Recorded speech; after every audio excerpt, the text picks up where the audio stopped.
کرتا تھا، تسبیح زیادہ پڑھتا تھا. اس کا دبئی میں بہت بڑا کاروبار، جسے کہنا چاہیے بہت بڑا کاروبار دبئی میں. کہنے لگا گاڑی میں جا رہا تھا، کچھ لوگ آئے، گاڑی کا دروازہ کھولا، بیٹھے، مجھے لے گئے. پھر میرے گھر والوں کو مہینوں پتہ نہ چلا، اور اس کے بعد بڑی اذیتوں کے بعد میں چھوٹا. اب وہاں بیٹھ کے پھر اللہ ہی تھا تنہائی میں، اور تو کچھ تھا ہی نہیں. کہا کہ وہ اللہ سے ذکر کرنے اور باتیں کرنے کی ایسی کوئی مجھے عادت سی پڑ گئی ہے. اب لوگ مجھے کہتے ہیں کہ آپ جیل کی اذیتوں کی وجہ سے خاموش ہو گئے ہیں. میں لوگوں کو لاکھ کہتا ہوں، نہیں، وہ مانتے نہیں. جیسے نا بندہ کوئی غم کی وجہ سے بعض اوقات نہ چپ ہو جاتا ہے. وہ کیوں کہتے ہیں؟ اسے چپ لگ گئی ہے، خاموش ہو گیا ہے. کہا کہ میں لوگوں کو کہتا ہوں، نہیں، میں جیل کی وجہ سے خاموش نہیں ہوں. اس قید نے، اس جیل نے میرے اوپر جو آزمائش بھیجی ہے، اس قید نے اور جیل نے میرے اوپر جو آزمائش بھیجی ہے، اور میں پھر وہاں ذکر کا عادی بنا، دعاؤں کا عادی بنا، تسبیح کا عادی بنا، اعمال کا عادی بنا، اور وہ عادت سی پڑ گئی ہے. اور وہ عادت سی ایسی پڑی ہے کہ بس سارا دن اب اسی میں لگا رہتا ہوں. سارا دن اب اسی ذکر میں اور اسی یاد میں لگا رہتا ہوں. کہیں ایسا نہ ہو ہم بھی اگر ذکر سے غافل ہوئے، تسبیح سے غافل ہوئے، کوئی خدا نہ خواستہ ایسی آزمائش آ جائے، اور پھر ہم ذکر اور تسبیح اور اعمال کے عادی بن جائیں. اللہ سے عافیت مانگے. اور اگر ہماری زبانوں پہ تسبیح ذکر آ گیا ہے عافیت کے دنوں میں، تو سمجھ لیں یہ اس کی عطا ہے، یہ اس کی نعمت ہے، یہ اس کی کریمی ہے، یہ اس کا فضل ہے. اس نے بہت بڑی آزمائش سے پہلے ہمارے اوپر اتنا کرم کر دیا. اس کا بہت بڑا کرم ہے.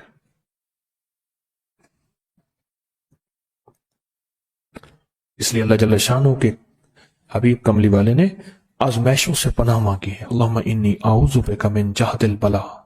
آزمائش، کوئی بلا آ جائے، ودرک شقا، شقاوت میں میرا نام آئے، بدبختی میں، یہ بھی آزمائش ہے. وسوء القضاء، میرے لیے ایسے فیصلے ہونا شروع ہو جائیں جو مجھے برباد کر دیں، ایک کے بعد دوسرا میرے حق میں فیصلہ، میرے خلاف فیصلے سارے. وشماتت الاعداء، اور ایسا وقت میرے آزمائش نہ آئے کہ دشمن تالیاں بجائے، دشمن ہنسے اور میرا مذاق اڑائے. اس لیے میرے آقا نے، میرے حضور نے آزمائشوں سے پناہ مانگی ہے، عافیت مانگی ہے. اللہم انی اعوذ بک من زوال نعمتک، اللہ نعمت دی پھر اس کا زوال آ گیا. وتحول عافیت، عافیت دی وہ تو نے چھین لیا. اللہم انی اعوذ بک من زوال نعمتک وتحول عافیتک وفجاءت نقمتک وجمیع سخطک. اے اللہ کو میرے اوپر ایسے حملے ہوں اور سختیاں میرے اوپر شروع ہوں، مولا میں اس سے پناہ مانگتا ہوں. میں مانگتا کیا ہوں؟ ربنا آتنا فی الدنیا حسنۃ، اس سے دنیا کا بہترین پیکج مانگتا ہوں. وفی الآخرۃ حسنۃ، تو سے آخرت کا بہترین پیکج، شاندار، لاجواب، بہترین.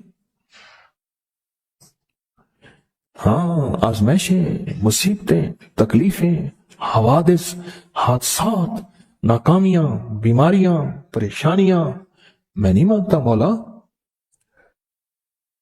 اللہم انی اعوذ بک من الہم والحزن.